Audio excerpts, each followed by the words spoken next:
The non-belief is incoherent omnibus. Number 4. The argument from the unlikelihood of equal credence. Premise 1. Belief is the state of finding a proposition to be more likely to be true than untrue. We might suppose that every subject holds each of their beliefs with some particular degree of confidence. In general, the greater the confidence one has in a proposition, the more willing one is to depend on it in one's actions. One common way of formalizing this idea is by a means of a scale from 0 to 1, where 0 indicates absolute certainty in the falsity of a proposition, 1 indicates absolute certainty in its truth, and 0.5 indicates the subject regards the proposition just as likely to be true as false. This number then indicates one credence or degree of belief. Premise 2. Any disparity in credence between dichotomous propositions, no matter how minuscule, constitutes belief in the proposition with greater credence. Standard approaches equate degree of belief with the maximum amount the subject would, or alternatively should, be willing to wager on a bet that pays nothing if the proposition is false, and 1 unit if the proposition is true. So for example, if the subject thinks that the proposition "the restaurant is open" is 3 times more likely to be true than false, they should be willing to pay no more than 75 cents for a wager that pays nothing if the restaurant is closed, and $1 if it is open. Consequently, the subject's degree of belief is 0.75 or 75%. Such a formalized approach to degree of belief has proven useful in decision theory, game theory, and economics. Standard philosophical treatments of this topic include Jeffrey and Scrims. Premise 3. Having no belief in either P or not P entails maintaining a perfect equilibrium in credence, which is unlikely. Because belief is not a choice, and this cognitive function is influenced by a wide variety of factors, including biases, cultural factors, emotions, pre-existing beliefs, and social influences, it is unreasonable to think that a perfect equilibrium in credence is attainable, much less sustainable. Conclusion. Therefore, maintaining perfect equilibrium in credence is unlikely in reality. We can agree that it is noble to want to believe as many true things and not believe as many false things as possible. However, this doesn't matter if belief is not a voluntary action.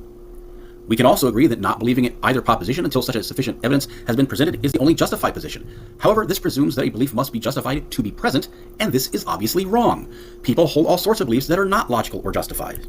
The argument under consideration is flawed and not persuasive. It rests on a presumption that there is some unlikelihood proportioning belief in the face of uncertainty, and further weakens its persuasive force by being entirely unserious. This can be seen in its ambiguity and faulty reasoning. Understand, if perfect equilibrium is unlikely, then it isn't impossible, in the definite or indefinite sense. And even if belief is not a voluntary action, it can still be governed by passive epistemic norms. Let's look at the relationship between premise 1 and premise 2. The author seems to treat belief and credence as interchangeable, but this would be a mistake. Belief is understood as a psychological commitment to a proposition, whereas credence is a subjective measure in confidence of the proposition. They are related propositional attitudes but not necessarily the same. If belief is just any disparity of credence, then premise 1 and premise 2 simply restate the same claim. This redundancy undermines the precision of the argument. Of greater concern is the false citation supposedly supporting premise 2. The quote used is actually sourced from the Stanford Encyclopedia of Philosophy under belief. Jeffrey and Scrims are cited, but their work is never presented. This gives the argument an authoritative air which is unwarranted. The second premise suggests that any tilt in confidence, no matter how small, must constitute a belief. The term minuscule is imprecise and ambiguous. If a person has a difference in credence of 100 quintillionth %, does that mean they truly believe in the proposition? This is counterintuitive and absurd. There must be some division between confidence and commitment. Without a clear standard, this claim becomes unfalsifiable. Degrees of credence do not cleanly map onto different doxastic states. Someone might have confidence that it will rain, about 70% credence, but this doesn't rise to a psychological commitment to the belief that it will rain. The relationship between credence and belief requires practical thresholds for a meaningful discussion. People could be said to believe something once it surpasses a certain threshold, which of course, varies based on context.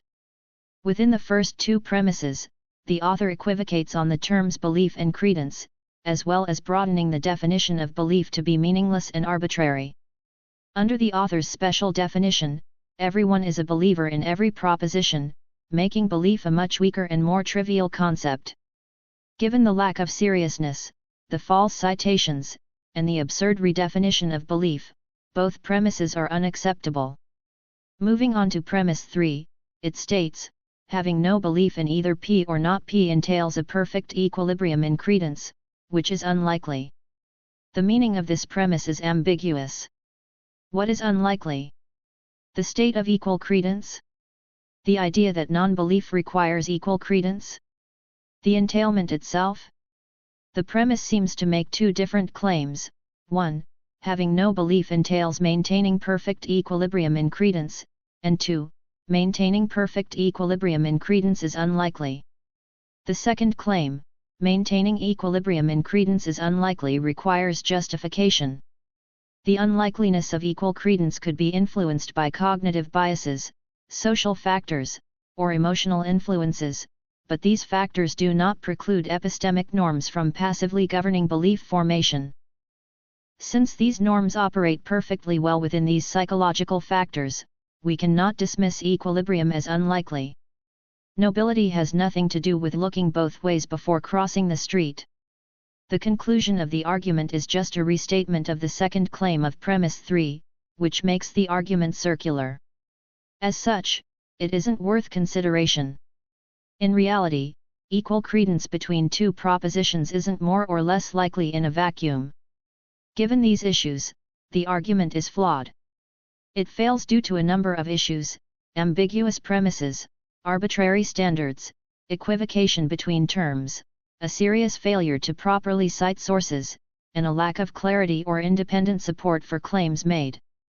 The conclusion rests on a foundation of sand and can be dismissed simply by virtue of the argument using circular reasoning. Again, nobility has nothing to do with looking both ways before crossing the street.